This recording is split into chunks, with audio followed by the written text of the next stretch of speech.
He's a 17-year-old student from Pakistan, and his work has just been published. Well, Shahir Niazi joins me live now from Lahore, and congratulations. Welcome here to the programme. Now, listen, your brain is bigger than mine, so in simple terms, just explain to me what you actually did and how you did it.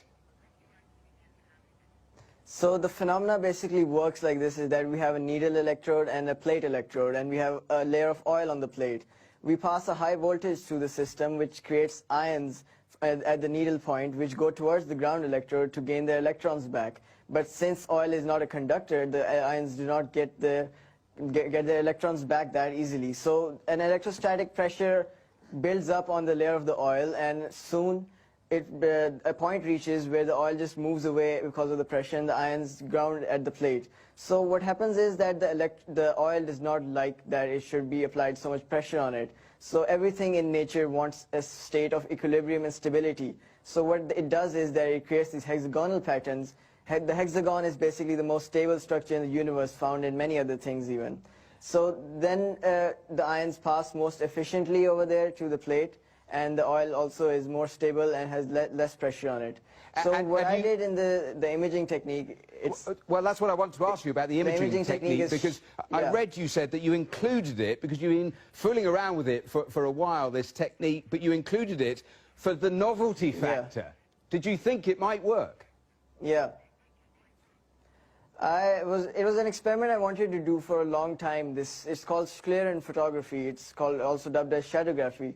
So I had the setup made, and I thought that why not put this setup in it, because we had the heat gradients related, which I also added in my paper. So I thought, because the method of photography was to measure heat waves, basically. So I had an idea that maybe it will work, and when I actually put it in the system, it did actually show me the ions coming down in the form and heating up the residual heating up the air in the process. And we're seeing that photograph. We're seeing that photograph on our screens.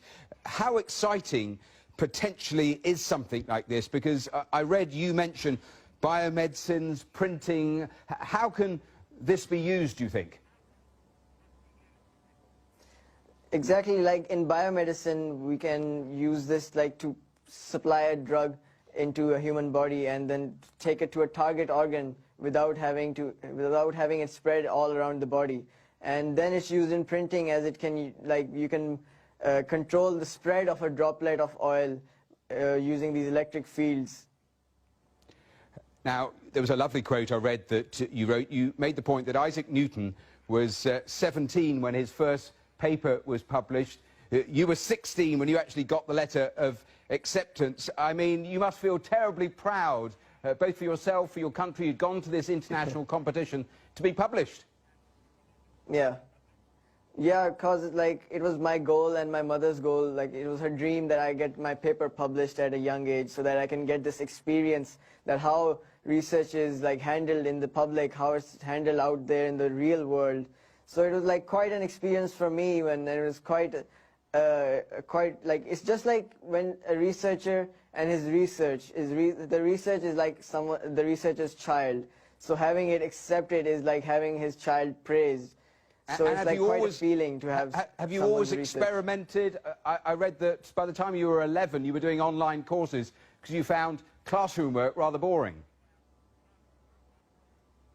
Yeah, because like we had to doing all the revision and everything, so like you're studying the same thing over and over again for some time. So your mind wants to do something else. It wants to do something ahead of what you're already doing. And I've had this drive in me since an early age. It was installed in me from my parents.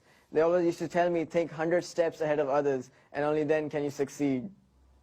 Well, Shahir Niazi, thank you so much for taking time to speak to us on today's Global. Thanks. You're welcome. Well, he received that letter of acceptance.